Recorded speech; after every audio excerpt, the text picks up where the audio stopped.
वाहिगुरु जी का खालसा वाहिगुरु जी की फतेह। Punjabi audio book YouTube channel सुन रहे सारे ਸਰੋਤਿਆਂ ਨੂੰ ਮੇਰੇ ਸੁਤੰਤਰ ਕੌਰ ਵੱਲੋਂ ਪਿਆਰ ਭਰੀ ਸਤਿ ਸ਼੍ਰੀ ਅਕਾਲ।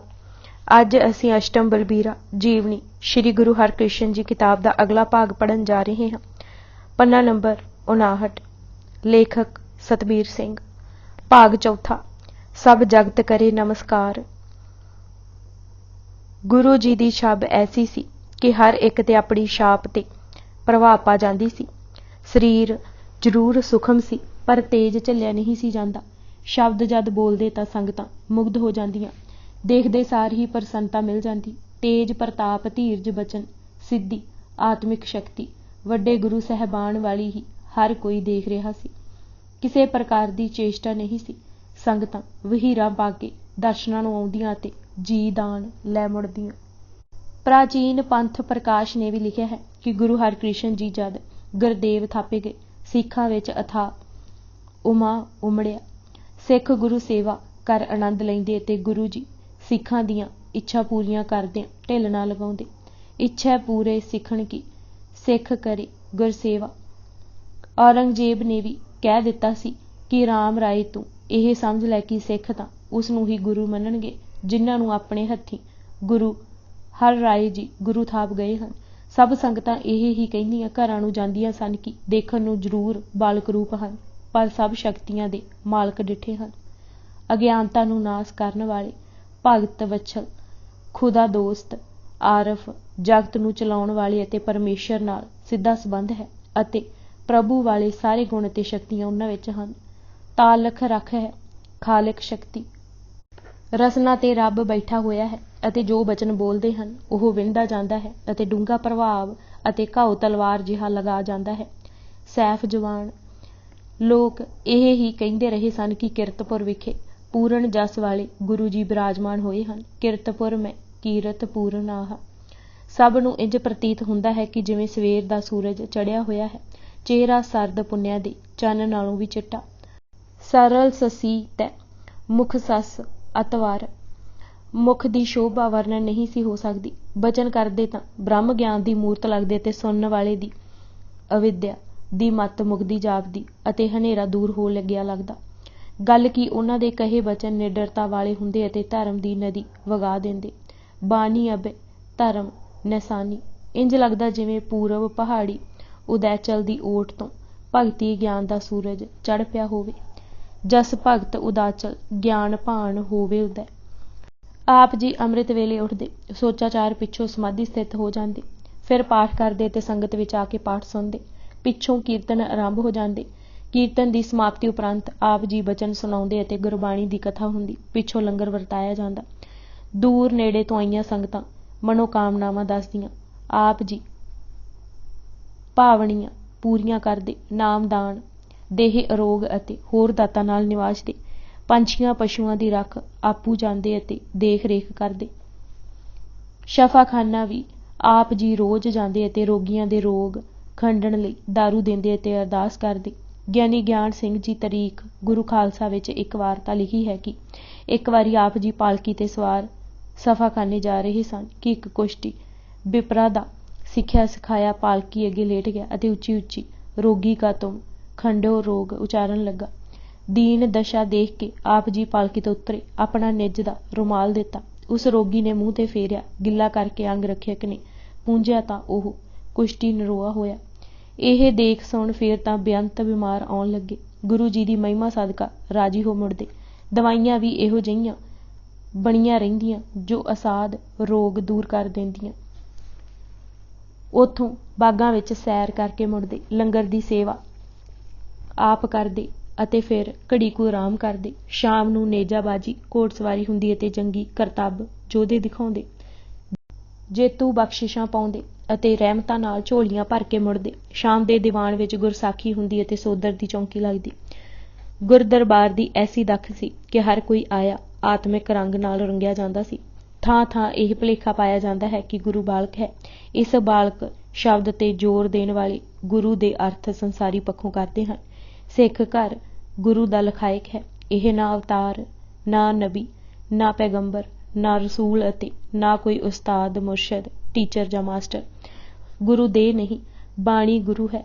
ਬਾਣੀ ਅਤੇ ਗੁਰੂ ਪਾਤਸ਼ਾਹ ਕੇਵਲ ਇਸ ਲਈ ਪ੍ਰਗਟੇ ਕਿ ਸਾਨੂੰ ਸ਼ਬਦ ਦੇ ਲੜ ਲਗਾਉਣ, ਸ਼ਬਦ ਦੀ ਜ਼ਿੰਮੇਵਾਰੀ ਸੌਂਪਣ ਅਤੇ ਚੁੱਕਣ ਲਈ ਤਿਆਰ ਕਰਨ। ਸਾਡਾ ਸਾਰਾ ਇਤਿਹਾਸ ਜ਼ਿੰਮੇਵਾਰੀ ਉਠਾਉਣ ਲਈ ਤਤਪਰ ਕਰਨ ਦਾ ਹੀ ਇਤਿਹਾਸ ਹੈ। ਜਦ ਗੁਰੂ ਜੀ ਪ੍ਰਗਟੇ, ਕੂੜਮ ਅਮਾਵਸ ਛਾਈ ਸੀ ਅਤੇ ਸੱਚ ਚੰਦਰਮਾ ਦੇ ਚੜ੍ਹਨ ਦਾ ਕੋਈ ਚਿੰਨ੍ਹ ਦਿਖਾਈ ਨਹੀਂ ਸੀ ਦਿੰਦਾ। ਅੰਧੇਰਾ ਹੀ ਅੰਧੇਰਾ ਸੀ ਅਤੇ ਆਂਧਰੇ ਰਾਹ ਨਾ ਕੋਈ। ਉਸ ਆਪੇ ਆਪ ਨਾਰਾਇਣ ਕਲਾਧਾਰ ਜਗ ਵਿੱਚ ਪ੍ਰਗਟ ਹੋਏ ਅਤੇ ਜੋਤ ਰੂਪ ਹਰ ਆਪ ਗੁਰੂ ਨਾਨਕ ਕਹਾਇਓ। ਗੁਰੂ ਨਾਨਕ ਜੀ ਕੋਈ ਸੁਧਾਰਕ, ਕਿਸੇ ਫਿਰਕੇ ਜਾਂ ਸਿਲਸਿਲੇ ਦੇ ਫਕੀਰ ਨਹੀਂ ਸਨ। ਗੁਰੂ ਨਾਨਕ ਜੀ ਨੇ ਸਪਸ਼ਟ ਕਿਹਾ, ਤਾਂ ਮੈਂ ਕਿਹਾ ਕਹਿਣ ਜਾਂ ਤੁਝੇ ਕਹਾਇਆ। ਗੁਰੂ ਅਮਰਦਾਸ ਜੀ ਨੇ ਵੀ ਇਹੀ ਹੀ ਫਰਮਾਇਆ। ਸ਼ਬਦੇ ਉਪਜੇ ਅੰਮ੍ਰਿਤ ਬਾਣੀ, ਗੁਰਮੁਖ ਆਖ ਸੁਣਾਵਣਿਆ। ਗੁਰੂ ਰਾਮਦਾਸ ਜੀ ਨੇ ਇਸ ਨੂੰ ਦੁਹਰਾਇਆ। ਦਾਸਣ ਦਾਸ ਕਹੇ ਜਨ ਨਾਨਕ, ਜੇਹਾ ਤੂੰ ਕਰਾਹੀ ਤੇਹਾ ਹਉ ਕਰ ਵਿਖਿਆਨ। ਗੁਰੂ ਅਰਜਨ ਦੇਵ ਜੀ ਕੋਈ ਭੁਲੇਖਾ ਨਾ ਰਹਿਣ ਦਿੱਤਾ। ਜਦ ਇਹ ਉਚਾਰਿਆ, ਨਾਨਕ ਬੋਲੇ ਤਿਸ ਕਾ ਬੁਲਾਇਆ। ਗੁਰੂ ਨਾਨਕ ਦੇਵ ਜੀ ਕਿਸੇ ਹੋਰ ਨੂੰ ਮੰਨਦੇ ਹੀ ਨਹੀਂ, ਕਿਸੇ ਆਪਣੇ ਸਿਧਾਂਤ ਨੂੰ ਨਹੀਂ ਪ੍ਰਚਾਰਦੇ। ਸਿਰਫ ਉਹ ਪ੍ਰਚਾਰ ਰਹੇ ਹਨ ਜੋ ਵਾਹਿਗੁਰੂ ਸਿੱਧਾ ਪਹੁੰਚਾਉਣ ਲਈ ਆਖ ਰਿਹਾ ਹੈ। ਅਪਰੰਪਰ ਪਾਰ ਬ੍ਰਹਮ ਪਰਮੇਸ਼ਰ, ਨਾਨਕ ਗੁਰ ਮਿਲਿਆ ਸੋਈ ਜੀਓ। ਗੁਰੂ ਅੰਗਦ ਦੇਵ ਜੀ ਨੇ ਇਸੇ ਲਈ ਫਰਮਾਇਆ ਸੀ ਕਿ ਉਹਨਾਂ ਵਾਹਿਗੁਰੂ ਵੱਲੋਂ ਮਿਲਿਆ ਉਪਦੇਸ਼ ਉੱਚਾ ਕਰ ਸੁਣਾਇਆ ਹੈ ਕਿ ਸਦਾ ਕਾਇਮ ਰਹਿਣ ਵਾਲੇ ਵਿੱਚ ਸਮਾ ਜਾਣ ਦਾ ਇੱਕੋ ਰਾਹ ਹੈ ਕਿ ਸਿਫਤ ਸਲਾਹ ਕੀਤੀ ਜਾਏ। ਉਸ ਨੂੰ ਹੋਰ ਕਿਸੇ ਉਪਦੇਸ਼ ਦੀ ਲੋੜ ਨਹੀਂ, ਜਿਸ ਨੂੰ ਐਸਾ ਅੰਦਰਲਾ ਰੌਸ਼ਨ ਕਰਨ ਵਾਲਾ ਉਪਦੇਸ਼ ਗੁਰੂ ਨਾਨਕ ਦੇਵ ਜੀ ਦੇ। ਦੇਖਿਆ ਆਖ ਬੁਝਾਇਆ ਸਿਫਤ ਸੱਚ ਸਮੇਉ, ਤਿਨ ਕਿਉ ਕਿਆ ਉਪਦੇਸ਼ੀਆ ਜਿਨ ਗੁਰੂ ਨਾਨਕ ਦੇਉ। ਭਾਈ ਨੰਦ ਲਾਲ ਜੀ ਨੇ ਜੰਗਨਾਮੇ ਵਿੱਚ ਬਹੁਤ ਸੁੰਦਰ ਲਿਖਿਆ ਹੈ ਕਿ ਜਦ ਗੁਰੂ ਨਾਨਕ ਦੇਵ ਜੀ ਨੇ ਮੈਂ ਤੇਰਾ ਬੰਦਾ ਹਾਂ, ਤੇਰਾ ਗੁਲਾਮ ਹਾਂ ਕਿਹਾ ਤਾਂ ਬਾਰ-ਬਾਰ ਇਹ ਹੀ ਉੱਤਰ ਵਾਹਿਗੁਰੂ ਨੇ ਦਿੱਤਾ ਕਿ ਮੈਂ ਤੇਰੇ ਵਿੱਚ ਵਸਦਾ ਹਾਂ। ਸਿਮਰਨ ਦਾ ਰਾਹ ਇਸ ਜਹਾਨ ਨੂੰ ਵਿਖਾ। ਸਭ ਜਾਦੂਗਰ ਬਣੇ ਫਿਰਦੇ ਹਨ, ਸਿਰਫ ਕਰਾਮਾਤਾਂ ਹੀ ਦਿਖਾ ਰਹੇ ਹਨ। ਉਹਨਾਂ ਦੇ ਰਾਹ ਨੂੰ ਮੇਰੇ ਵੱਲ ਮੋੜ, ਉਹਨਾਂ ਸਭਨਾਂ ਦਾ ਮੂੰਹ ਮੇਰੇ ਧਿਆਨ ਵੱਲ ਭਵਾ ਦੇ, ਤਾਂ ਜੋ ਮੇਰੇ ਸਿਮਰਨ ਤੋਂ ਬਿਨਾਂ ਹੋਰ ਕਿਸੇ ਨੂੰ ਮਿੱਤਰ ਨਾ ਜਾਣਨ। ਗੁਰੂ ਅਵਤਾਰ ਨਹੀਂ ਹੈ, ਅਵਤਾਰ ਦੇ ਅਰਥ ਉਤਰਿਆ ਹੋਇਆ ਆਇਆ ਹੈ। ਗੁਰੂ ਪ੍ਰਗਟ ਹੋਏ ਹਨ। ਭਾਈ ਗੁਰਦਾਸ ਜੀ ਨੇ ਬੜੀ ਸੰਭਾਲ ਵਰਤੀ ਹੈ, ਇਸੇ ਲਈ ਉਹਨਾਂ ਗੁਰੂ ਨਾਨਕ ਪ੍ਰਗਟਿਆ ਹੀ ਲਿਖਿਆ। ਅਵਤਾਰ ਵਿਸ਼ਨੂੰ ਦੇ ਹਨ ਜਿਨ੍ਹਾਂ ਦੀ ਗਿਣਤੀ 24 ਕੀਤੀ ਜਾਂਦੀ ਹੈ, ਪਰ ਵਾਹਿਗੁਰੂ ਅਜੂਨੀ ਹੈ। ਨਬੀ ਇਸ ਕਰਕੇ ਨਹੀਂ ਕਿਉਂਕਿ ਆਖਰੀ ਨਬੀ ਹਜ਼ਰਤ ਮੁਹੰਮਦ ਸਾਹਿਬ ਆਪਣੇ ਆਪ ਨੂੰ ਕਹਿੰਦੇ ਸਨ। ਰਸੂਲ ਵੀ ਨਹੀਂ ਕਿਉਂਕਿ ਰਸੂਲ ਉਹ ਕੁਝ ਸਥਾਪਨ ਕਰਨਾ ਚਾਹੁੰਦਾ ਹੈ ਜੋ ਵਡੇਰੇ ਕਰ ਗਏ ਹਨ। ਜਿਵੇਂ ਜੋ ਅਬਰਾਹਿਮ ਕਹਿ ਕੇ ਕਰ ਗਏ, ਉਸ ਨੂੰ ਮੁਹੰਮਦ ਸਾਹਿਬ ਦਰੜਾ ਰਹੇ ਸਨ। ਅਵਤਾਰ ਨੂੰ ਵੀ ਤੁਸੀਂ ਸਹਿਜ ਮਤਾ ਸਟੈਬਲਾਈਜ਼ਰ ਹੀ ਜਾਣੋ। ਜਿਵੇਂ ਸਟੈਬਲਾਈਜ਼ਰ ਦਾ ਕੰਮ ਕਰੰਟ ਪੂਰਾ ਦੇਣਾ ਹੈ, ਨਾ ਵੱਧ ਤੇ ਨਾ ਘੱਟ। ਜੰਤਰ ਜਾਂ ਮਸ਼ੀਨ ਨਾਲ ਉਸ ਦਾ ਕੋਈ ਸੰਬੰਧ ਨਹੀਂ, ਕੋਈ ਦਖਲ ਨਹੀਂ। ਜਦ ਸਥਾਪਨ ਧਰਮ ਵਿੱਚ ਕੋਈ ਵਿਘਨ ਪੈ ਜਾਏ, ਡਾਵਾਡੋਲ ਹੋ ਜਾਏ, ਤਾਂ ਉਹ ਸਹਿਜ ਲਿਆਉਂਦਾ ਹੈ। ਰਾਜਾ ਰਾਮ ਨੂੰ ਇਸੇ ਲਈ ਮਰਿਆਦਾ ਪੁਰਸ਼ੋਤਮ ਕਹਿੰਦੇ ਹਨ। ਗੁਰੂ ਮਨੁੱਖਤਾ ਲਈ ਨਵੀਆਂ ਕੀਮਤਾਂ ਦੀ ਲੀਹ ਪਾਉਂਦਾ ਹੈ, ਪੰਥ ਸਵਾਰਦਾ ਹੈ, ਨਵੀਂ ਰੋਹ ਅਤੇ ਨਵੀਂ ਲਹਿਰ ਚਲਾ ਕੇ ਐਸੀ ਸੰਗਤ ਕਾਇਮ ਕਰਦਾ ਹੈ ਜੋ ਸਦਾ ਜੂਝਣ ਲਈ ਤਤਪਰ ਹੈ ਅਤੇ ਮਨੁੱਖਤਾ ਦੀ ਭਲਾਈ ਲਈ ਨਵੇਂ ਨਿਸ਼ਾਨੇ ਮਿੱਥਦਾ ਹੈ। ਗੁਰੂ ਗ੍ਰੰਥ ਸਾਹਿਬ ਵਿੱਚ ਅਜਿਹਾ ਹੀ ਲਿਖਿਆ ਹੈ ਕਿ ਗੁਰੂ ਪਾਵਨ ਵਹਿੰਦਾ ਐਸਾ ਜ਼ਿੰਦਗੀ ਦਾਤਾ ਦਰਿਆ ਦਾ ਜਲ ਹੈ, ਜਿਸ ਵਿੱਚ ਉਹ ਤਮਾਮ ਸ਼ਕਤੀਆਂ ਹਨ ਕਿ ਮਿਲਿਆਂ ਰੂਹਾਨੀ ਮੈਲ ਦੂਰ ਹੋ ਜਾਂਦੀ ਹੈ, ਪੂਰਨਤਾ ਪ੍ਰਾਪਤ ਹੁੰਦੀ ਹੈ, ਪੱਕੀ ਓਟ ਬਣੀ ਰਹਿੰਦੀ ਹੈ ਤੇ ਨੀਵੀਆਂ ਮੈਲੀਆਂ ਰੁਚੀਆਂ ਖਤਮ ਹੋ ਜਾਂਦੀਆਂ ਹਨ ਅਤੇ ਰੂਹਾਨੀ ਜ਼ਿੰਦਗੀ ਮਿਲਦੀ ਹੈ। ਗੁਰੂ ਦਰਿਆਉ ਸਦਾ ਜਲ ਨਿਰਮਲ, ਮਿਲਿਆਂ ਦੁਰਮਤ ਮੈਲ ਹਰੇ, ਸਤਿਗੁਰ ਪਾਈਐ ਪੂਰਾ ਨਾਵਣ, ਪਸੂ ਪਰਹੇਤੈ ਦੇਵ ਕਰੇ। ਸੂਫੀ ਦੇ ਮੁਰਸ਼ਿਦ ਵਿੱਚ ਇਹ ਰਿਸ਼ਤਾ ਉਪਜਾਇਆ ਜਾਂਦਾ ਹੈ ਕਿ ਜਿਸ ਰਾਹੀਂ ਮੁਰੀਦ ਆਪਣਾ ਆਪ ਮੁਰਸ਼ਿਦ ਦੇ ਹਵਾਲੇ ਕਰਦਾ ਹੈ। ਇਸ ਨੂੰ ਹੀ ਨਿਰੰਕਾਰੀਆਂ ਤੇ ਰਾਧਾ ਸੁਆਮੀਆਂ ਨੇ ਪ੍ਰਚਾਰ ਕਈਆਂ ਨੂੰ ਆਪਣੇ ਜਾਲ ਵਿੱਚ ਫਸਾ ਲਿਆ। ਗੁਰੂ ਗ੍ਰੰਥ ਸਾਹਿਬ ਜੀ ਇਸ ਪੱਖੋਂ ਵੀ ਸਪਸ਼ਟ ਅਗਵਾਈ ਦੇ ਰਹੇ ਹਨ ਕਿ ਗੁਰੂ ਜੋ ਜੋਤ ਹੈ ਉਹ ਹਰ ਇੱਕ ਵਿੱਚ ਹੈ। ਪ੍ਰਭੂ ਨੇ ਹੀ ਅਜਿਹੀ ਬਣਤ ਬਣਾਈ ਹੈ ਕਿ ਸ਼ਬਦ ਸੁਣਨ ਨਾਲ ਸਭ ਅੰਦਰ ਅਤੇ ਬਾਹਰ ਦੀਆਂ ਭੁੱਖਾਂ ਦੂਰ ਹੋ ਜਾਂਦੀਆਂ ਹਨ। ਸਤਿਗੁਰ ਤੇ ਖਾਲੀ ਕੋ ਨਹੀਂ, ਮੇਰੇ ਪ੍ਰਭ ਮੇਲ ਮਿਲਾਏ। ਸਤਿਗੁਰ ਕਾ ਦਰਸ਼ਨ ਸਫਲ ਹੈ, जेह को इच्छे तेहा फल पाए। ਗੁਰ ਕਾ ਸ਼ਬਦ ਅੰਮ੍ਰਿਤ ਹੈ, ਸਭ ਤ੍ਰਿਸ਼ਨਾ ਭੁੱਖ ਗਵਾਈ। ਬਸ ਜਦ ਵਾਹਿਗੁਰੂ ਦੀ ਆਵਾਜ਼ ਸਾਫ਼ ਤੇ ਸਪਸ਼ਟ ਹੋ ਗੂੰਜਦੀ ਹੈ ਤਾਂ ਉਹ ਗੁਰੂ ਦਾ ਸ਼ਬਦ ਬਣ ਜਾਂਦਾ ਹੈ। ਸ਼ਬਦੇ ਉਪਜੇ ਅੰਮ੍ਰਿਤ ਬਾਣੀ, ਗੁਰਮੁਖ ਆਖ ਸੁਣਾਵਿਆਂ। ਇਸ ਸ਼ਬਦ ਤੋਂ ਬਗੈਰ ਜਗ ਬੌਂਦਲਿਆ ਫਿਰਦਾ ਹੈ। ਬਿਨ ਸ਼ਬਦੇ ਜਗ ਬਿਉਰਾਨ। ਗੁਰੂ ਦੀ ਰੀਸ ਕਰਦਿਆਂ ਜੋ ਕੱਚ ਪੱਕ ਬੋਲ ਕੇ ਝੱਟ ਟਪਾ ਲੈਂਦੇ ਹਨ, ਉਹ ਆਪ ਵੀ ਡੁੱਬਦੇ ਹਨ ਅਤੇ ਹੋਰਨਾਂ ਨੂੰ ਵੀ ਡੁੱਬਣਗੇ। ਗੁਰੂ ਪਾਤਸ਼ਾਹ ਦਾ ਸਾਰਾ ਜ਼ੋਰ ਪ੍ਰਚਾਰ ਇਸੇ ਪਾਸੇ ਸੀ ਕਿ ਸ਼ਬਦ ਉਜਾਗਰ ਕੀਤਾ ਜਾਏ, ਬਾਣੀ ਦਾ ਭੈ ਰੱਖਿਆ ਜਾਏ, ਪੂਰਾ ਆਦਬ ਦਿੱਤਾ ਜਾਏ ਅਤੇ ਉਹਨਾਂ ਯਕੀਨ ਦਿਵਾਇਆ ਕਿ ਇਹ ਤਾਰੀ ਤਰੀ ਜਾਏਗੀ। ਗੁਰੂ ਰਾਮਦਾਸ ਜੀ ਨੇ ਵਾਹਿਗੁਰੂ, ਗੁਰੂ ਅਤੇ ਸ਼ਬਦ ਨੂੰ ਖੂਬ ਨਿਖੇੜ ਅਤੇ ਫਿਰ ਉਹਨਾਂ ਦਾ ਸੰਬੰਧ ਬਿਹਾਗੜਾ ਰਾਗ ਵਿੱਚ ਦਰਸਾਇਆ ਹੈ। ਉਹ ਫਰਮਾਉਂਦੇ ਹਨ ਕਿ ਹਰੀ ਦੇ ਸੇਵਕ ਮਾਲਕ ਵਿੱਚ ਲਿਵ ਲੱਗੀ ਰਹਿਣ ਦੇ ਕਾਰਨ ਬਚ ਗਏ, ਵੱਡੇ ਭਾਗਾਂ ਵਾਲੇ ਸਨ ਕਿ ਹਰੀ ਪ੍ਰਾਪਤ ਹੋ ਗਿਆ। ਵਾਹਿਗੁਰੂ ਦਾ ਨਾਮ ਇੱਕ ਜਹਾਜ਼ ਹੈ, ਗੁਰੂ ਉਸ ਦਾ ਮਲਾਹ ਹੈ। ਸ਼ਬਦ ਦੇ ਚੱਪੂ ਨਾਲ ਉਸ ਨੇ ਸਭ ਜਗਤ ਤਾਰ ਦਿੱਤਾ ਹੈ। ਹਰ ਹਰ ਨਾਮ ਪੋਤ ਹੈ, ਮੇਰੀ ਜਿੰਦੜੀ ਗੁਰ ਖੇਵਟ ਸ਼ਬਦ ਤਰਾਇਆ ਰਾਮ। ਇਸ ਲਈ ਸਿੱਖ ਦੀ ਸਦਾ ਇਹ ਹੀ ਅਰਦਾਸ ਹੈ ਕਿ ਹਰ ਹਰ ਕਿਰਪਾ ਧਾਰ ਗੁਰ ਮੇਲਹੁ, ਗੁਰ ਮਿਲਿਆ ਹਰ ਉਮਾਹਾ ਰਾਮ। ਕਿਉਂਕਿ ਵਾਹਿਗੁਰੂ ਅਲਖ ਹੈ ਤੇ ਲਿਖਾਇਆ ਕੇਵਲ ਗੁਰੂ ਤੋਂ ਹੀ ਜਾਂਦਾ ਹੈ ਅਤੇ ਗੁਰੂ ਸ਼ਬਦ ਦੇ ਕੇ ਜੋ ਹੁਣ ਗੁਰੂ ਗ੍ਰੰਥ ਸਾਹਿਬ ਵਿੱਚ ਸਮਾਇਆ ਹੈ, ਦਰਸ਼ਨ ਕਰਾ ਦਿੰਦਾ ਹੈ। ਇਹ ਹਰੀ ਦਾ ਚੋਜ ਹੈ। ਅਲਖ ਹੋ ਕੇ ਵੀ ਗੁਰ ਸ਼ਬਦ ਰਾਹੀਂ ਲਿਖਾ ਅਤੇ ਸਵਾਦ ਵੀ ਚਖਾ ਦਿੰਦਾ ਹੈ। ਅਲਖ ਲਿਖਾਇਆ ਗੁਰ ਤੇ ਪਾਇਆ, ਨਾਨਕ ਇਹ ਹਰ ਕਾ ਚੋਲਾ। ਕਿਸੇ ਕਰਮ ਨੂੰ ਸਿੱਖ ਘਰ ਪ੍ਰਵਾਨਗੀ ਨਹੀਂ, ਕਿਉਂਕਿ ਦਰਗਾਹ ਵਿੱਚ ਵੀ ਉਹਨਾਂ ਦੀ ਕੋਈ ਕੀਮਤ ਨਹੀਂ। ਇਹ ਸਭ ਕਰਮ ਵਿਅਰਥ ਜੁਰਮਾਨਾ ਭਰਨ ਵਾਂਗ ਹਨ। ਡਾਨ ਸਗਲ ਗੈਰ ਵਜੋਂ ਭਰਿਆ, ਦੀਵਾਨ ਲੇਖੇ ਨਾ ਭਰਿਆ। ਸੋ ਜੋ ਪਾਤਸ਼ਾਹ ਜੋ ਜੋਤ ਰੂਪ ਹਰ ਆਪ ਸਨ, ਇਨਸਾਨੀ ਜਾਮੇ ਸ਼ਬਦ ਦ੍ਰਿੜ ਕਰਵਾਉਣ ਆਏ ਅਤੇ ਜਦ ਸ਼ਬਦ ਵਿਧਾਨ ਦੀ ਜ਼ਿੰਮੇਵਾਰੀ ਉਠਾਉਣ ਲਈ ਕੌਮ ਤਿਆਰ ਹੋ ਗਈ ਤਾਂ ਉਹਨਾਂ ਆਪਾ ਸੰਕੋਚ ਲਿਆ। ਫਿਰ ਇਹ ਵੀ ਨਹੀਂ ਭੁੱਲਣਾ ਚਾਹੀਦਾ ਕਿ 10 ਦਾ ਹਿੰਦਸਾ ਸੰਪੂਰਨ ਹਿੰਦਸਾ ਹੈ, ਇਸ ਤੇ ਬਾਹਰ ਕਿਛ ਨਹੀਂ। ਸਭ ਲੇਖੇ 10 ਵਿੱਚ ਹੀ ਸਮਾਏ ਹਨ। ਸਭ ਤੋਂ ਪਹਿਲਾਂ ਇਹ ਭੁਲੇਖਾ ਕਿ 10 ਗੁਰੂ ਕੋਈ ਅਲੱਗ-ਅਲੱਗ ਵਿਅਕਤੀ ਹਨ, ਮੇਰੀ ਜਾਂਚ ਇਸ ਜ਼ਮਾਨੇ ਵਿੱਚ ਡਾਕਟਰ ਗੋਕਲ ਚੰਦਰ ਨਰੰਗ ਨੇ ਪਾਇਆ। ਉਸਨੇ ਆਪਣੀ ਪੁਸਤਕ ਦਾ ਨਾਂ ਟ੍ਰਾਂਸਫਰਮੇਸ਼ਨ ਆਫ ਸਿੱਖੀਜ਼ ਰੱਖਿਆ। ਇਸ ਦਾ ਭਾਵ ਸੀ ਕਿ ਪਰਿਵਰਤਨ ਹੁੰਦਾ ਰਿਹਾ ਹੈ। ਗੁਰੂ ਨਾਨਕ ਤੋਂ ਗੁਰੂ ਗੋਬਿੰਦ ਜੀ ਅਤੇ ਹੁਣ ਤੱਕ ਦਾ ਇਤਿਹਾਸ ਉਸਦੀ ਜਾਂਚੇ ਵੀ ਪਰਿਵਰਤਨ ਦਾ ਇਤਿਹਾਸ ਹੈ। ਇੱਕ ਹੋਰ ਜਾਦੂਨਾਥ ਸਰਕਾਰ ਨੇ ਤਾਂ ਇੱਥੋਂ ਤੱਕ ਲਿਖ ਦਿੱਤਾ ਕਿ ਗੁਰੂ ਨਾਨਕ ਦੇ ਸ਼ੀਤਲ ਜਲ ਦਾ ਸੋਮਾ ਗੁਰੂ ਗੋਬਿੰਦ ਸਿੰਘ ਜੀ ਦੇ ਮਾਰੂਥਲ ਵਿੱਚ ਆ ਕੇ ਸੁੱਕ ਗਿਆ, ਪਰ ਸਰ ਜੋਗਿੰਦਰ ਸਿੰਘ ਅੰਦਰਲੀ ਗੁੱਜੀ ਮਾਰੀ ਸੱਟ ਨੂੰ ਤਾੜ ਗਏ ਸਨ ਅਤੇ ਉਹਨਾਂ ਮੁੱਖਬੰਦ ਵਿੱਚ ਹੀ ਲਿਖ ਦਿੱਤਾ ਸੀ ਕਿ ਗੋਕਲ ਚੰਦ ਨਰੰਗ ਸਿੱਖ ਵਿਚਾਰਧਾਰਾ ਅੰਦਰ ਦੌੜਦੀ ਏਕਤਾ ਜਾਣ ਬੁੱਝ ਕੇ ਨਹੀਂ ਦੇਖਦਾ। ਉਸਨੇ ਇਹ ਭੁਲੇਖੇ ਜਾਣ ਬੁੱਝ ਕੇ ਪਾਏ ਹਨ। ਭਲਾ ਕੋਈ ਪੁੱਛੇ ਕਿ ਸੱਚ ਦਾ ਵੀ ਕਦੇ ਪਰਿਵਰਤਨ ਹੋਇਆ ਹੈ? ਜੋ ਆਦ ਸੱਚ ਹੈ ਉਹ ਹੈਸੀਪੀ ਸੱਚ ਹੈ। ਸੱਤਾ ਤੇ ਬਲਵੰਡ ਜੀ ਨੇ ਇਸ ਲਈ ਆਖਿਆ ਸੀ ਕਿ ਗੁਰੂ ਨਾਨਕ ਨੇ ਨੀਂਹ ਹੀ ਸੱਚ ਉੱਪਰ ਰੱਖੀ ਜੋ ਜੁਗੋ ਜੁਗ ਅਟਲ ਹੈ। ਸੱਚ ਕੋਟ ਸਤਾਨੀ ਨੀਂਵ ਦੇ। ਗੁਰੂ ਰਬਾਬੀਆਂ ਰਾਮ ਕਾਲੀ ਦੀਵਾਰ ਵਿੱਚ ਲਿਖਿਆ ਹੈ, ਮੈਂ ਬਦੀ ਸੱਚ ਧਰਮਸ਼ਾਲ ਹੈ। ਗੁਰੂ ਅਰਜਨ ਦੇਵ ਜੀ ਨੇ ਫਰਮਾਇਆ ਸੀ, ਕੋਈ ਤਬਦੀਲੀ, ਕੋਈ ਪਰਿਵਰਤਨ, ਕੋਈ ਮੋੜ ਜਾਂ ਟਰਨਿੰਗ ਪੁਆਇੰਟ ਕਿਧਰੇ ਨਹੀਂ, ਸਿੱਧਾ ਪੱਧਰਾ ਗਾਡੀ ਰਾਹ ਸੀ। ਭਾਈ ਕੇਸਰ ਸਿੰਘ ਨੇ ਬੰਸਾਵਾਲੀ ਨਾਮਾ ਵਿੱਚ ਲਿਖਿਆ ਸੀ, ਇਹ 10 ਜਾਮੇ ਬਾਬੇ ਹੀ ਹੈ ਧਾਰੇ, ਯਹ ਦਸੇ ਮਹਿਲ ਨਹੀਂ ਬਾਬੇ ਤੇ ਨਿਆਰੇ।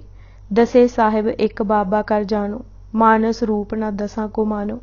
ਮਾਨਸ ਜਾਮੇ ਮੋ ਬਾਬਾ ਹੈ ਆਇਆ, ਪਰ ਸੰਤਾਂ ਇਸ ਨੂੰ ਮਾਨਸ ਕਰ ਨਹੀਂ ਠਹਿਰਾਇਆ। ਹੈ ਆਦ ਅਨਾਦ ਤੇ ਪਰੇ, ਕਲਯੁਗ ਮਹਿ 10 ਜਾਮੇ ਹੈ, ਬਾਬਾ ਸਾਹਿਬ ਜੀ ਧਰੇ।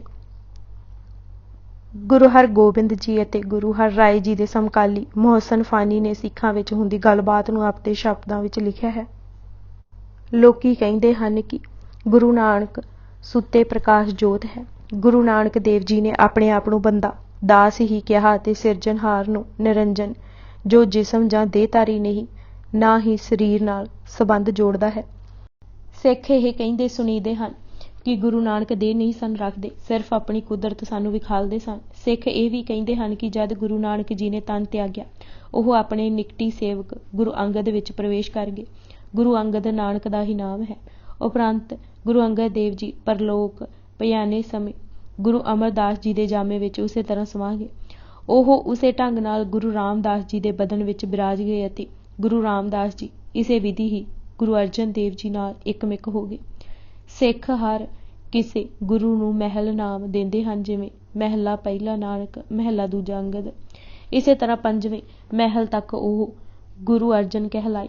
ਇਹ ਵੀ ਕਹਿੰਦੇ ਹਨ, ਜੋ ਗੁਰੂ ਅਰਜਨ ਦੇਵ ਜੀ ਨੂੰ ਸਹੀ ਬਾਬਾ ਨਾਨਕ ਨਹੀਂ ਜਾਣਦਾ, ਉਹ ਮਨਮੁਖ ਭਾਵ ਕਾਫਰ ਹੁੰਦਾ ਹੈ।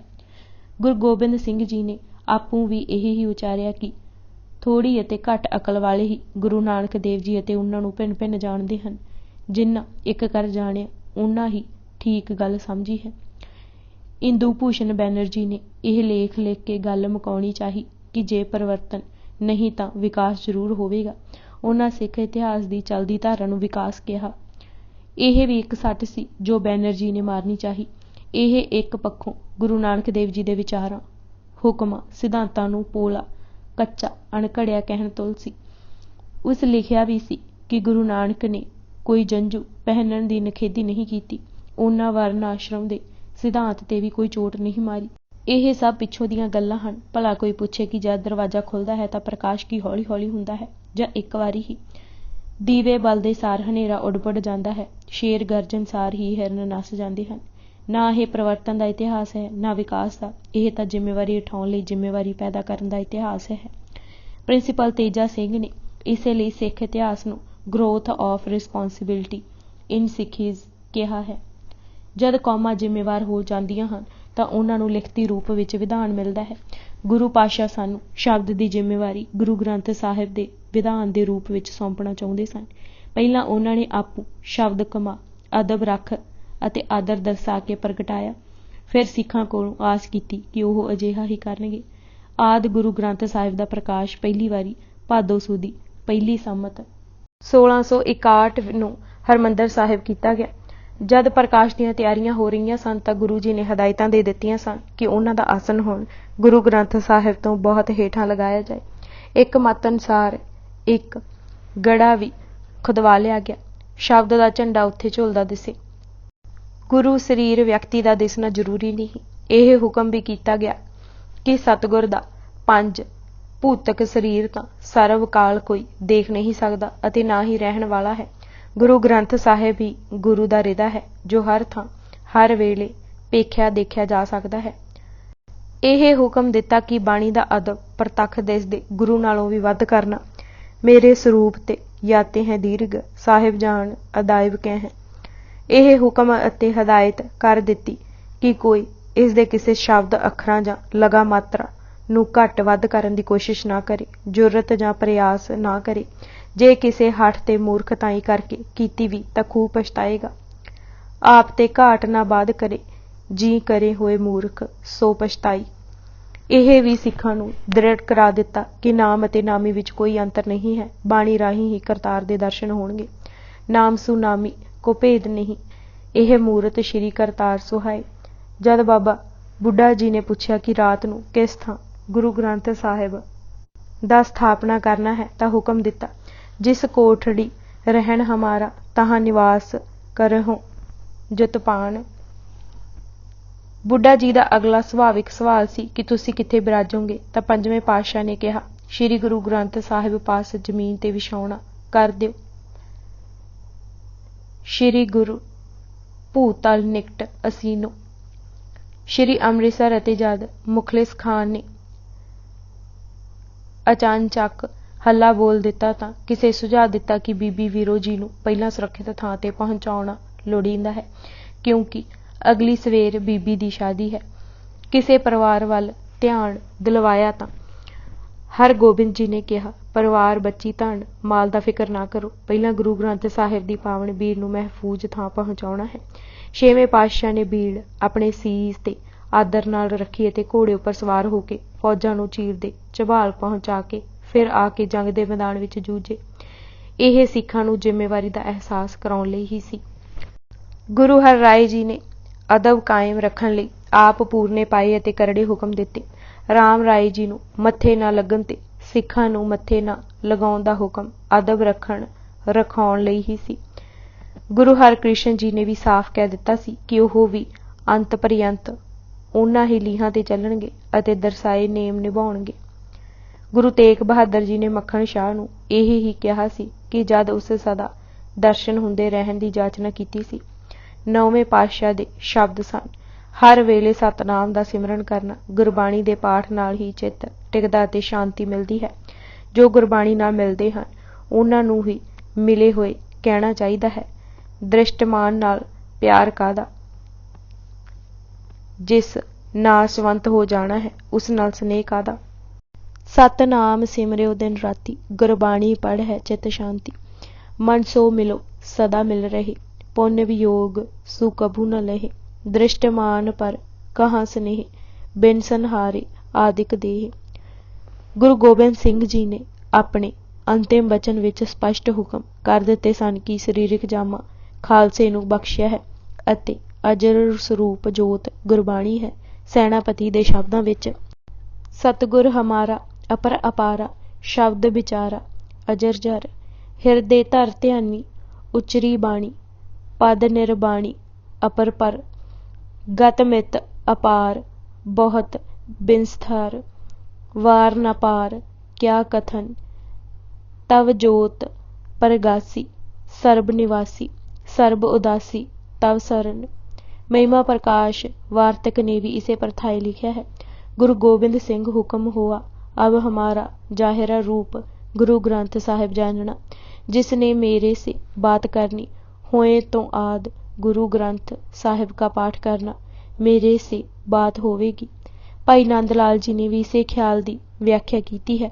गुरु जी ने कहा सी कि एक रूप है परमात्मा दी परम जोत दा, जो हर थां व्यापक है पर दृष्टिमान सतगुर विच ही हुंदा है। दूजा रूप है गुरु ग्रंथ। ਇਹ ਸ਼ਬਦ ਗੁਰੂ ਦਾ ਆਤਮਿਕ ਰੂਪ ਹੈ ਜੋ ਨਿਤ ਨਵਾਂ ਹੈ ਅਤੇ ਮੈਲਾ ਕਦੇ ਨਹੀਂ ਹੁੰਦਾ। ਤੀਜਾ ਰੂਪ ਉਹ ਗੁਰੂ ਸਿੱਖ ਹਨ ਜੋ ਦਿਨ ਰਾਤ ਗੁਰਬਾਣੀ ਵਿੱਚ ਰਤੇ ਹੋਏ ਗੁਰਬਾਣੀ ਅਨੁਸਾਰ ਹੀ ਜੀਵਨ ਬਤੀਤ ਕਰਦੇ ਹਨ। ਗੁਰੂ ਜੀ ਦੇ ਹਜੂਰੀ ਲਾਂਗਰੀ ਸਿੱਖ ਭਾਈ ਪ੍ਰਹਿਲਾਦ ਜੀ ਨੇ ਵੀ ਇਹ ਹੀ ਲਿਖਿਆ, ਅਕਾਲ ਪੁਰਖ ਕੇ ਬਚਨ ਸਿਉ ਪ੍ਰਗਟ ਚਲਾਇਓ ਪੰਥ, ਸਭ ਸਿੱਖਣ ਕੋ ਬਚਨ ਇਹ ਗੁਰੂ ਮਾਨਿਓ ਗ੍ਰੰਥ। ਭਾਈ ਚੋਪਾ ਸਿੰਘ ਨੇ ਆਗਿਆ ਗੁਰੂ ਗ੍ਰੰਥ ਸਾਹਿਬ ਦੀ ਮੰਨਣੀ ਦਾ ਜ਼ਿਕਰ ਕੀਤਾ ਹੈ। ਗੁਰਬਿਲਾਸ ਪਾਤਸ਼ਾਹੀ ਛੇਵੀਂ ਕ੍ਰਿਤ ਸੋਹਣ ਸਿੰਘ ਨੇ ਦਸਮ ਪਿਤਾ ਦੀ ਜੋਤੀ ਜੋਤ ਸਮਾਉਣ ਦੇ ਤਕਰੀਬਨ 8 ਸਾਲ 7 ਮਹੀਨੇ ਬਾਅਦ ਚੌਥੇ ਅਧਿਆਏ ਵਿੱਚ ਲਿਖਿਆ, ਮਮ ਆਗਿਆ ਸਭ ਹੀ ਸੁਣੋ ਸਤ ਬਾਤ ਨਿਰਧਾਰਾ, ਗੁਰੂ ਗ੍ਰੰਥ ਸਭ ਮਾਨਿਓ ਭੇਦ ਨਾ ਕੋ ਵਿਚਾਰਾ। ਗੁਰੂ ਗ੍ਰੰਥ ਕਲਯੁਗ ਭਇਓ ਸ਼੍ਰੀ ਗੁਰੂ ਰੂਪ ਸਮਾਨ, 10 ਪਾਤਸ਼ਾਹੀਆਂ ਰੂਪ ਇਹ ਗੁਰੂ ਗ੍ਰੰਥ ਜੀ ਜਾਣ। ਬੰਸਾਵਾਲੀ ਨਾਮਾ ਨੇ ਖੂਬ ਲਿਖਿਆ ਹੈ, 10ਵਾਂ ਪਾਤਸ਼ਾਹ ਗੱਦੀ ਗੁਰਿਆਈ ਦੀ ਗ੍ਰੰਥ ਸਾਹਿਬ ਨੂੰ ਦੇ ਗਿਆ। ਅੱਜ ਪ੍ਰਤੱਖ ਗੁਰੂ ਸਾਡਾ ਗ੍ਰੰਥ ਸਾਹਿਬ ਹੈ, ਸੋਈ ਗਿਆ ਜੋ ਗ੍ਰੰਥੋਂ ਗਿਆ। ਤਾਰੀਖ ਬਹਿਰੂਲ ਮਵਾਜ ਅਤੇ ਤਾਰੀਖ ਮਜਫਰੀ ਵਿੱਚ ਲਿਖਿਆ ਹੈ, ਗੁਰੂ ਗੋਬਿੰਦ ਸਿੰਘ ਜੀ ਦੇ ਉਪਰੰਤ ਸਿੱਖਾਂ ਦੇ ਯਕੀਨ ਅਨੁਸਾਰ ਗੁਰੂ ਨੀਅਤ ਕਰਨਾ ਅਤੇ ਮਨੁੱਖੀ ਕਰਾਮਾਤ ਮੁੱਕ ਗਈ ਹੈ ਅਤੇ ਗ੍ਰੰਥ ਜੀ ਗੁਰੂ ਦੀ ਥਾਂ ਨੀਅਤ ਹੋ ਗਏ ਹਨ। ਬਸ ਕਿਸੇ ਪ੍ਰਕਾਰ ਦਾ ਕੋਈ ਭੁਲੇਖਾ ਤੇ ਦੁਬਿਧਾ ਕਿਸੇ ਮਨ ਵਿੱਚ ਨਹੀਂ ਚਾਹੀਦੀ ਕਿ ਗੁਰੂ ਬਾਲਕ ਹੈ, ਗੁਰੂ ਬਿਰਧ ਹੈ ਜਾਂ ਗੁਰੂ ਜਵਾਨ ਹੈ। ਗੁਰੂ ਜੋਤ ਹੈ, ਜੋਤ ਸਰੂਪੀ ਹਰੀ ਨੇ ਆਪਣੇ ਆਪ ਨੂੰ ਗੁਰੂ ਨਾਨਕ ਦੇਵ ਜੀ ਅਖਵਾਇਆ। ਗੁਰੂ ਨਾਨਕ ਤੋਂ ਜੋਤ ਵਿੱਚ ਜੋਤ ਮਿਲਾ ਕੇ ਗੁਰੂ ਅੰਗਦ ਦੇਵ ਜੀ ਅਤੇ ਫਿਰ ਸਭ ਗੁਰੂ ਸਹਿਬਾਨ ਬਣੇ। ਇਹ ਕਦੇ ਨਾ ਭੁੱਲਣਾ ਕਿ ਗੁਰੂ ਨੇ ਹੀ ਮਿਹਰ ਕਰਕੇ ਸ਼ਬਦ ਰੂਪੀ ਕੂੰਡਾ ਬਤੌਰ ਇਲਾਜ ਦੇ ਸਿਰਾਂ ਉੱਪਰ ਧਰ ਦਿੱਤਾ ਹੈ। ਇਹ ਸ਼ਬਦ ਹੀ ਸ਼ਾਂਤੀ ਪ੍ਰਦਾਤਾ ਹੈ। ਜਿਸ ਤਰ੍ਹਾਂ ਇੱਕ ਵੱਡਾ ਹਾਥੀ ਛੋਟੇ ਜਿਹੇ ਕੁੰਡੇ ਨਾਲ ਕਾਬੂ ਰਹਿੰਦਾ ਹੈ, ਤਿਵੇਂ ਇਹ ਭਟਕਦਾ ਮਨ ਸ਼ਬਦ ਨਾਲ ਇਕਾਗਰ ਹੋ ਨਿਜਰ ਸਰੂਪ ਵਿੱਚ ਚਲਾ ਜਾਂਦਾ ਹੈ। ਰਾਮ ਰਾਏ ਦਿੱਲੀ ਤੋਂ ਲਾਹੌਰ ਆ ਗਏ ਸਨ। ਉੱਥੇ ਮੀਆਂ ਮੀਰ ਦੇ ਡੇਰੇ ਟਿਕੇ ਸਨ। ਉਹਨਾਂ ਦਾ ਖਿਆਲ ਸੀ ਕਿ ਅਬਦੁੱਲਾ ਮੀਆਂ ਮੀਰ ਦਾ ਵੱਡਾ ਚੇਲਾ ਖਿਮਾ ਲੈ ਦੇਵੇਗਾ, ਪਰ ਜਦ ਗੁਰਗੱਦੀ ਦੀ ਜ਼ਿੰਮੇਵਾਰੀ ਗੁਰੂ ਹਰਿਕ੍ਰਿਸ਼ਨ ਜੀ ਨੂੰ ਸੌਂਪ ਦਿੱਤੀ ਗਈ ਤਾਂ ਰਾਮ ਰਾਏ ਕੁਝ ਦਿਨ ਤੱਕ ਗੁੰਮਸੁੰਮ ਹੀ ਹੋ ਗਿਆ। ਫਿਰ ਸੋਚੀ ਪਿਆ ਤੇ ਪਿੱਛੋਂ ਵਿਉਂਤਾ ਬਣਾਉਣ ਲੱਗਾ। ਵੱਡੀ ਸੋਚ ਇਹ ਸੀ ਕਿ ਉਸਨੇ ਆਪਣੇ ਨਿਕਟ ਵਰਦੀਆਂ ਨੂੰ ਕਹੀ ਸੀ कि पिता गुरु ने पहला कितना वड़ियाया, शक्तियां दित्तियां, थापी दित्ती, हथ रखिया, मेहरां कीतियां, फिर इतनी सख्ती क्यों वरती? मैं तां सगों काम सवारिया, सिੱਖੀ ਦਾ ਵਿਸਥਾਰ ਕੀਤਾ। जे मैं उस समय औरंगजेब ਨੂੰ ना समझाउंदा तां उस बड़ी दुश्मनी कढणी सी। कितने ही फकीर उस मारे ਹਨ, बाप तक ਦਾ इलाज नहीं ਕੀਤਾ। फौज किरतपुर चढ़ आउंदियां तां फिर की हुंदा? मैं सगों औरंगजेब ਨੂੰ चुप कराया। ਉਸ ਦੀਆਂ ਅੱਖਾਂ ਵਿੱਚ ਹਰ ਸਮੇਂ ਕ੍ਰੋਧ ਅਤੇ ਖੂਨ ਉਤਰਿਆ ਰਹਿੰਦਾ ਹੈ। ਫੌਜਾਂ ਦਾ ਕੋਈ ਅੰਤ ਨਹੀਂ ਸੂ, ਸਭ ਉਸ ਅੱਗੇ ਸਿਰ ਨਿਵਾ ਰਹੇ ਹਨ। ਕੋਈ ਔਰੰਗਜ਼ੇਬ ਨਾਲ ਅੜ ਅਤੇ ਲੜ ਨਹੀਂ ਸਕਦਾ। ਉਹ ਬਹੁਤ ਹੀ ਹਠੀਲਾ ਹੈ। ਔਰੰਗਜ਼ੇਬ ਤਾਂ ਬਿਨਾਂ ਹੀ ਮਤਲਬ ਦੇ ਜਿੰਦਾਂ ਕੱਢਦਾ ਹੈ। ਧਾਰ ਰਿਹੋ ਜਿੰਦ ਨਾਹਕ। ਮੈਂ ਸਾਰੇ ਵਿਘਨ ਦੂਰ ਕੀਤੇ। ਸਾਥੀਆਂ ਵਿੱਚੋਂ ਭਾਈ ਗੁਰਦਾਸ ਨੇ ਤਸੱਲੀ ਦਿੱਤੀ ਕਿ ਇਤਨਾ ਘਬਰਾਉਣ ਦੀ ਚਿੰਤਾ ਨਹੀਂ। ਇੱਕ ਔਰੰਗਜ਼ੇਬ ਤੁਹਾਡੇ ਪੱਖ ਤੇ ਹੈ ਅਤੇ ਦੂਜੇ ਮਸੰਦ ਵੱਲ ਦੇ ਕੀਤੇ ਜਾ ਰਹੇ ਹਨ। ਸੋ ਦਿਲ ਢਾਉਣ ਨਾਲੋਂ ਵਿਉਂਤ ਬਣਾ ਕੇ ਉਪਰਾਲਾ ਕਰਨਾ ਚਾਹੀਦਾ ਹੈ। ਰਾਮ ਰਾਏ ਦੀਆਂ ਸੋਚਾਂ ਪਈਆਂ ਦੱਸਦੀਆਂ ਸਨ ਕਿ ਉਹ ਗੁਰੂ ਜੋਤ ਦੀ ਅਥਾਹ ਸ਼ਕਤੀ ਤੋਂ ਜਾਣੂ ਨਹੀਂ ਸੀ। ਉਹ ਬਾਹਰਲੀ ਦੁਨਿਆਵੀ ਸ਼ਕਤੀ ਦੇ ਪ੍ਰਭਾਵ ਹੇਠ ਆ ਗਿਆ ਸੀ। ਗੁਰਗੱਦੀ ਨੂੰ ਵੀ ਐਸ਼ਵਰਜ ਦੇ ਸਮਾਨ ਸਮਝਦਾ ਸੀ। ਕਈ ਮਸੰਦਾਂ ਨੂੰ ਉਸ ਲਾਲਚ ਦੇ ਦੂਰਵਰਤੀ ਇਲਾਕਿਆਂ ਵਿੱਚ ਭੇਜਿਆ ਕਿ ਉਹ ਸਿੱਖਾਂ ਨੂੰ ਕਹਿਣ ਕਿ ਆਤਮਿਕ ਅਤੇ ਜਗਤ ਦੀਆਂ ਸ਼ਕਤੀਆਂ ਦਾ ਮਾਲਕ ਰਾਮ ਰਾਏ ਹੈ। ਕਿਰਤਪੁਰ ਨਾ ਜਾਣ, ਰਾਮ ਰਾਏ ਪਾਸ ਹੀ ਪੁੱਜਣ। ਗੁਰੂ ਹਰ ਰਾਏ ਜੀ ਬੈਕੁੰਠ ਪਿਆਨੇ ਵੇਲੇ ਗੱਦੀ ਰਾਮ ਰਾਏ ਨੂੰ ਦੇ ਗਏ ਸਨ। ਇਹ ਵੀ ਕਹਿਲਾ ਭੇਜਿਆ ਕਿ ਜੋ ਨਾ ਸੁਣਨ ਉਹਨਾਂ ਨੂੰ ਭੈ ਅਤੇ ਜੋ ਸੁਣਨ ਉਹਨਾਂ ਨੂੰ ਲਾਲਚ ਦੇਵੋ। ਰਾਮ ਰਾਏ ਨੇ ਮੁਖੀ ਸਿੱਖਾਂ ਅਤੇ ਸੰਗਤਾਂ ਨੂੰ ਕੀਮਤੀ ਵਟਾਵਾਂ ਵੀ ਭੇਜੀਆਂ। ਮਸੰਦਾਂ ਨੇ ਵੀ ਰਾਮ ਰਾਏ ਨੂੰ ਯਕੀਨ ਦਿਵਾਇਆ ਕਿ ਉਹ ਐਸਾ ਭੜਥੂ ਪਾਉਣਗੇ ਕਿ ਸਭ ਉਸ ਪਾਸੇ ਚਲੇ ਆਉਣਗੇ। ਗੁਰੂ ਬਣਾਵਣ ਹਮਾਰੇ ਬਸ ਹੈ। ਇਹ ਕਈ ਮਸੰਦਾਂ ਦਾ ਤਾਂ ਤਕੀਆ ਕਲਾਮ ਸੀ। ਉਹ ਬੋਲ ਵਿਗਾੜ ਇਹ ਵੀ ਕਹਿੰਦੇ ਸੁਣੀਂਦੇ ਸਨ ਕਿ ਆਪਣੇ ਚੋਲੇ ਦੀ ਇੱਕ ਬਾਂਹ ਹਿਲਾ ਕੇ ਜਿਸ ਨੂੰ ਚਾਹੁਣ ਹਟਾ ਕੇ ਦੂਜਾ ਬਿਠਾਲ ਸਕਦੇ ਹਨ। ਕੁਝ ਨੇ ਤਾਂ ਇਹ ਵੀ ਮਤਾ ਪਕਾਇਆ ਲੱਗਦਾ ਹੈ ਕਿ ਜੋ ਸਾਡੇ ਅਧੀਨ ਚੱਲੇਗਾ ਉਸੇ ਨੂੰ ਗੁਰੂ ਮੰਨ ਅਤੇ ਮਨਾਵਾਂਗੇ। ਮਸੰਦਾਂ ਦੇ ਸਾਰੇ ਭੁਲੇਖੇ ਦੂਰ ਹੋ ਗਏ ਜਦ ਸਿੱਖਾਂ ਨੇ ਮੂੰਹ ਤੱਕ ਨਾ ਲਗਾਇਆ। ਕਈ ਥਾਂ ਉਹਨਾਂ ਕਾਰਪੇਟਾ ਤਾਂ ਇਕੱਠੀ ਕਰ ਲਈ, ਪਰ ਜਦ ਰਾਮ ਰਾਏ ਦਾ ਨਾਂ ਲਿਆ ਤਾਂ ਸਿੱਖ ਭੜਕ ਉੱਠੇ। ਸਿੱਖਾਂ ਨੇ ਮਸੰਦਾਂ ਨੂੰ ਕਿਹਾ ਕਿ ਜਿੱਧਰੋਂ ਆਏ ਹੋ ਉੱਧਰ ਹੀ ਚਲੇ ਜਾਓ, ਭੇਟਾ ਵੀ ਅਸੀਂ ਆਪ ਪਹੁੰਚਾ ਲਵਾਂਗੇ। ਗੁਰੂ ਘਰ ਦੀ ਨਿਰਾਲੀ ਰੀਤ ਉਹ ਜਾਣਦੇ ਹਨ। ਇੱਥੇ ਨਿਮਰਤਾ ਨੂੰ ਹੀ ਫਲ ਲੱਗਦਾ ਹੈ। ਹੰਕਾਰੀ ਨੂੰ ਕਦੇ ਗੁਰੂ ਜੀ ਨੇ ਮੱਥੇ ਨਹੀਂ ਲਗਾਇਆ। ਗੁਰੂ ਅੰਗਦ ਦੇਵ ਜੀ ਨੂੰ ਹੁਕਮ ਮੰਨਣ ਕਰਕੇ ਗੁਰੂ ਅਮਰਦਾਸ ਜੀ ਨੂੰ ਸੇਵਾ ਕਰ, ਗੁਰੂ ਰਾਮਦਾਸ ਜੀ ਨੂੰ ਲੋਕ ਕੁਲ ਲਾਜ ਤੱਜਿਆ, ਗੁਰੂ ਅਰਜਨ ਦੇਵ ਜੀ ਨੂੰ ਪੁੱਤਰ ਪੁਣੇ ਦਾ ਮਾਣ ਗਵਾਇਆ ਗੁਰਗੱਦੀ ਮਿਲੀ ਸੀ। ਪ੍ਰਿਥੀ ਚੰਦ ਤੇ ਮਹਾਦੇਵ ਨੇ ਕਿਤਨੀ ਕੋਸ਼ਿਸ਼ ਕੀਤੀ ਸੀ, ਪਰ ਸੰਗਤਾਂ ਕਰਨਹਾਰ ਗੁਰੂ ਅਰਜਨ ਦੇਵ ਜੀ ਦੇ ਪਿੱਛੇ ਲੱਗੀਆਂ ਸਨ।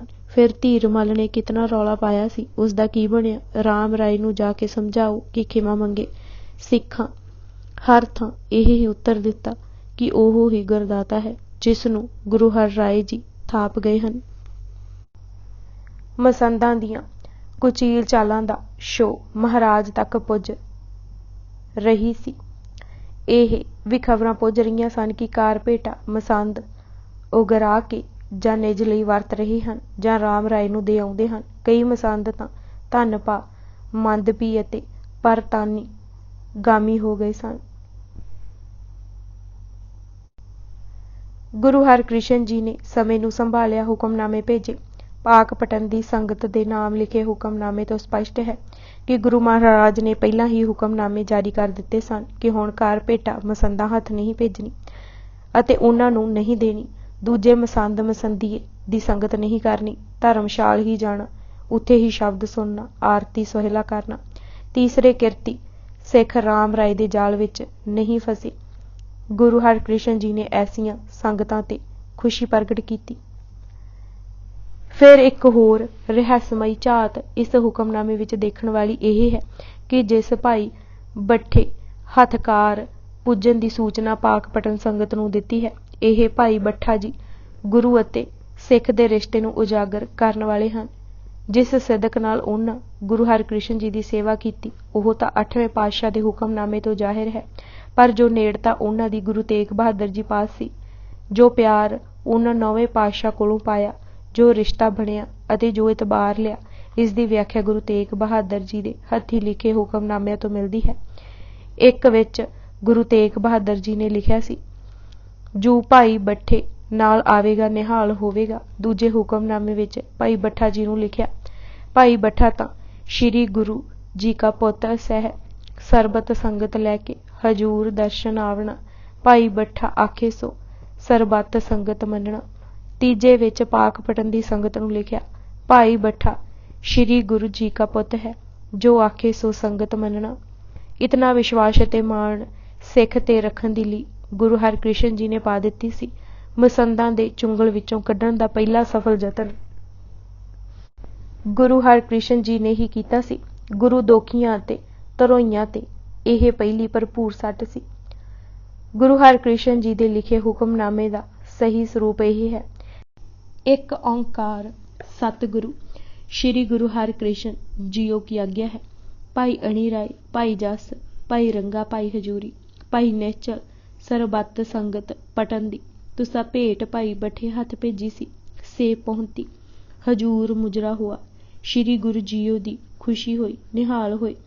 ਗੁਰੂ ਸੰਗਤ ਦੀ ਬਾਹੁੜੀ ਕਰੇਗਾ, ਸੰਗਤ ਦਾ ਗੁਰੂ ਰੁਜ਼ਗਾਰ ਕਰੇਗਾ, ਸਭ ਮਨੋਰਥ ਪੂਰੇ ਹੋਣਗੇ।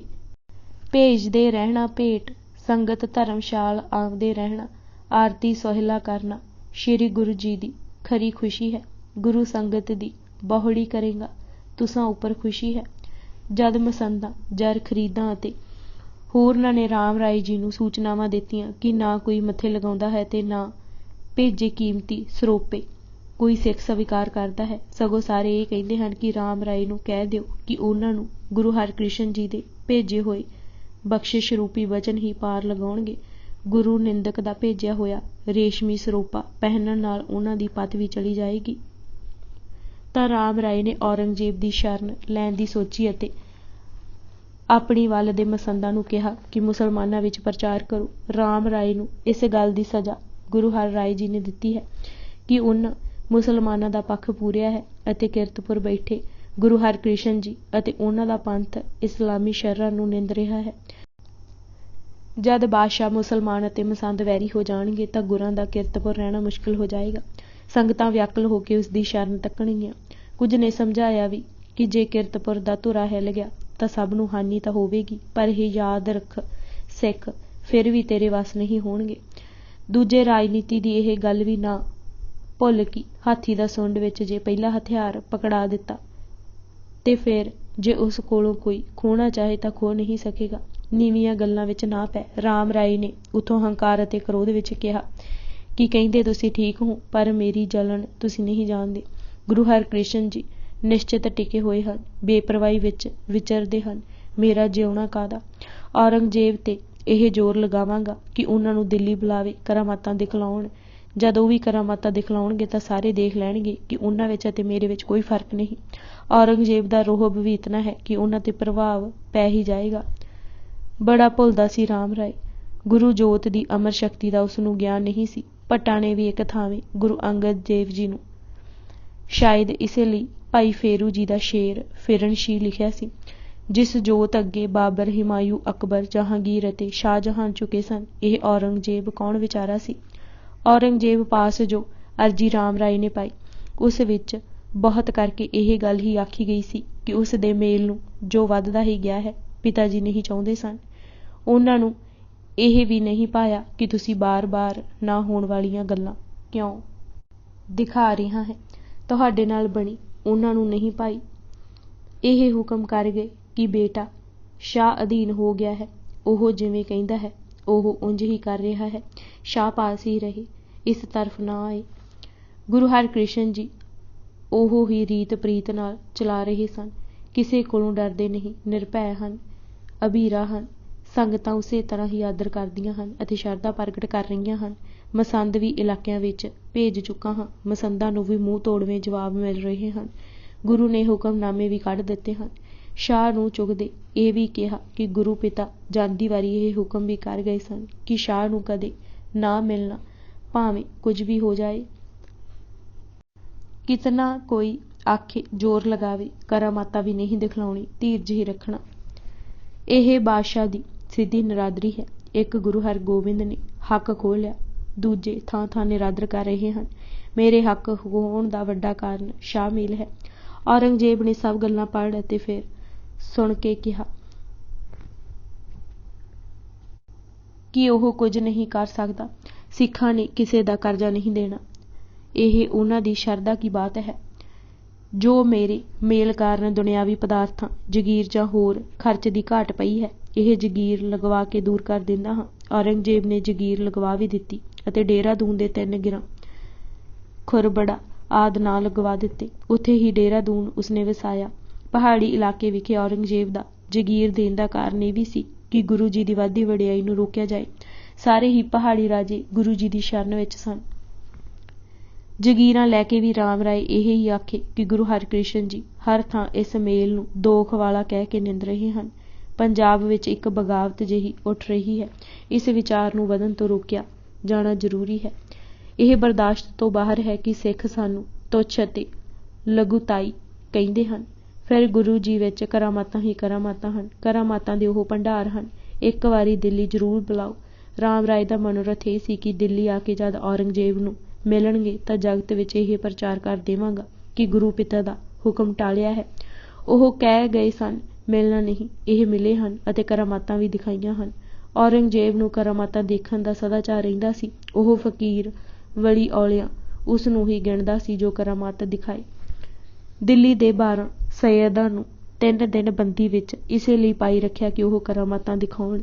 ਜਦ ਉਹ ਨਾ ਦਿਖਾ ਸਕੇ ਤਾਂ 2 ਕੋਲੋਂ ਮਾਫ਼ੀ ਮੰਗਵਾਈ ਅਤੇ ਹੋਰਨਾਂ ਨੂੰ ਜਲੀਲ ਕੀਤਾ ਤੇ ਦੇਸ਼ ਬਦਰ ਕਰ ਦਿੱਤਾ ਅਤੇ ਕਈਆਂ ਨੂੰ ਬਾਜ਼ਾਰਾਂ ਵਿੱਚ ਖੜ੍ਹਾ ਕਰ ਕੌੜਿਆਂ ਦੀ ਸਜ਼ਾ ਵੀ ਦਿੱਤੀ। ਇੱਕ ਅੰਦਾਜ਼ੇ ਮੁਤਾਬਿਕ ਉਸ ਸਮੇਂ 8 ਲੱਖ ਤਾਂ ਮੁਸਲਮਾਨ ਫਕੀਰ ਹੀ ਥਾਂ ਥਾਂ ਭੌਂ ਰਹੇ ਸਨ ਅਤੇ ਸਾਧੂ ਅਤੇ ਸਾਧ ਭੇਖਾਂ ਦੇ ਤਕਰੀਬਨ 12 ਲੱਖ ਰਮਤੇ ਵਿਚਰ ਰਹੇ ਸਨ। ਗਣੇਸ਼ ਦਾਸ ਵਡੇਰਾ ਦੇ ਲਿਖੇ ਅਨੁਸਾਰ ਔਰੰਗਜ਼ੇਬ ਨੇ ਫਕੀਰਾਂ ਦੀ ਪਰਖ ਹੀ ਕਰਾਮਾਤ ਦਿਖਾਉਣਾ ਰੱਖੀ ਹੋਈ ਸੀ। ਰਾਮ ਰਾਏ ਨਾਲ ਔਰੰਗਜ਼ੇਬ ਨੇ ਇਸ ਕਾਰਨ ਮੇਲ ਕਰ ਲਿਆ ਕਿ ਉਹ ਕਰਾਮਾਤੀ ਹੈ। ਗੁਰੂ ਹਰਿਕ੍ਰਿਸ਼ਨ ਜੀ ਦੇ ਔਰੰਗਜ਼ੇਬ ਤਰਲੇ ਲੈਂਦਾ ਰਿਹਾ ਅਤੇ ਗੁਰੂ ਤੇਗ ਬਹਾਦਰ ਜੀ ਨੂੰ ਵੀ ਇਹ ਹੀ ਕਿਹਾ ਸੀ। 3 ਬਾਤ ਨਿਰਣੇ ਕਰ ਲੀਜੇ, ਲਖੋ ਭਲੀ ਸੋ ਧਾਰਨ ਕੀਜੇ। ਸ਼ਰਹਿ ਚੱਲੋ ਕਲਮੇ ਕੋ ਪੜ ਮੁਖ, ਦੇਹ ਸ਼ਾ ਭੋਗੋ ਸਭ ਬਿਦ ਸੁਖ। ਜੇ ਹਠ ਕਰਿਓ ਨਾ ਮਾਨੋ ਇਹੋ, ਕਰਾਮਾਤ ਕੰਮ ਹੋਏ ਦੇਹੋ। ਉਸ ਵੇਲੇ ਵੀ ਔਰੰਗਜ਼ੇਬ ਨੇ ਇਹ ਹੀ ਕਿਹਾ ਸੀ ਕਿ ਰਾਮ ਰਾਏ ਜਿਮ ਤੁਮਰੋ ਪੋਤਾ, ਸਦਾ ਸ਼ਾਹ ਅਨਸਾਰੀ ਹੋਤਾ। ਜੇ ਇਹ ਦੇਨਿਓ ਨਾਹਿਨ ਮਾਨੋ, ਆਪਣੇ ਪ੍ਰਾਣ ਹਾਨ ਕਰ ਹਾਨੋ। ਗਣੇਸ਼ ਦਾਸ ਦੇ ਸ਼ਬਦਾਂ ਵਿੱਚ ਔਰੰਗਜ਼ੇਬ ਨੇ ਲੱਖ ਯਤਨ ਕੀਤੇ ਕਿ ਗੁਰੂ ਤੇਗ ਬਹਾਦਰ ਕਰਾਮਾਤਾਂ ਦਿਖਲਾਉਣ, ਪਰ ਸਾਬਰ ਧੀਰਜ ਦੀ ਮੂਰਤ ਗੁਰੂ ਨੇ ਇਲਾਹੀ ਭੇਦ ਸਿਰ ਨਾ ਦਿੱਤਾ। ਰਾਮ ਰਾਏ ਦੀਆਂ ਅਰਜ਼ੋਈਆਂ ਸੁਣ ਕੇ ਉਸ ਸਮੇਂ ਔਰੰਗਜ਼ੇਬ ਨੇ ਇਤਨਾ ਹੀ ਕਿਹਾ ਕਿ ਸਮਾਂ ਆਉਣ 'ਤੇ ਬੇਨਤੀ ਕਰਕੇ ਸੱਦਾਂਗਾ, ਬਿਨੇ ਬਖਾਣ ਬੁਲਾਵਣ ਕਰਨੇ। ਰਾਮ ਰਾਏ ਵੀ ਨਵੀਂ ਮਿਲੀ ਜਗੀਰ ਦੇ ਕਬਜ਼ੇ 'ਤੇ ਡੇਰਾ ਪਾਉਣ ਅਤੇ ਵਸਾਉਣ ਲਈ ਦੇਹਰਾਦੂਨ ਚਲਾ ਗਿਆ।